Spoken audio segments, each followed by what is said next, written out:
chỉ phải vét ula subscribe, like, subscriber là subscribe ula. son comment nè. Nếu comment box ula. Cái đó về thấy ta. Nhớ chán nuôi in fit lão gì? Isol. Với là chắc có chán nuôi đâu có về mấy lâu. Chán nuôi lão khen về tai rồi. Khen ta cũng là cả trái phải cái giảm nó sẽ tụi có thì phải lên mình xin cho cần có thể thâu một. Nó sẽ còn cái á, mà các bạn chế về rồi mà. Có thể tôi打算出đây. Mày ra đón cháu. Chán nuôi chú liền tổ bốc xe luôn để thấy bốc xí rồi à. Các quý vị cần mai nhỉ? Anh ơi, đi lên. Thì cái xuân thay bột bột này. Ôi ta lão.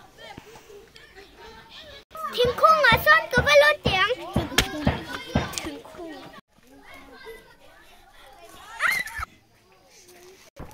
Anh nghe đi bốc kho. Chán nuôi có toàn.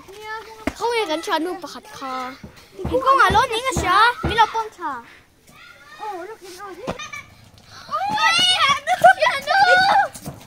Chán nuôi. Ông phải sử dụng bột tệ.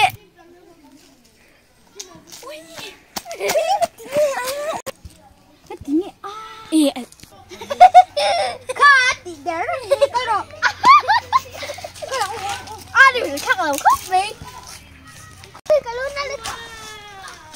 Chán nuôi cả lột tiền. Ai cái cần gì khăn luôn. Ôi chết đây là có về mấy ăn mà.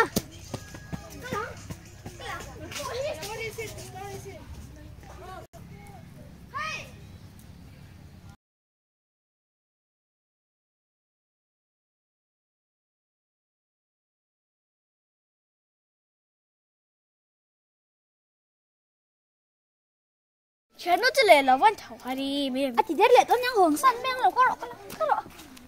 Ngô rồi mà sao phải để cái lệ chi nào? Thấu mấy ăn. Ôi hả, bông lệ to. Ôi, miếng cá xe lệ to.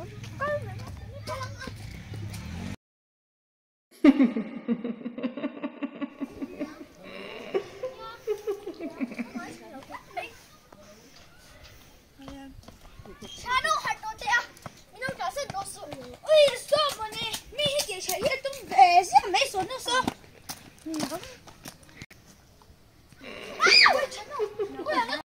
Ôi ha, thiên ba hai anh này là nuôi đi bộ nó sẽ đang ăn cái gì à? Con nó专dụng à? Ê, cái chú này lên một cái nuôi sao thì chắc anh nhá. Chắc là xuyên rồi mất tặng.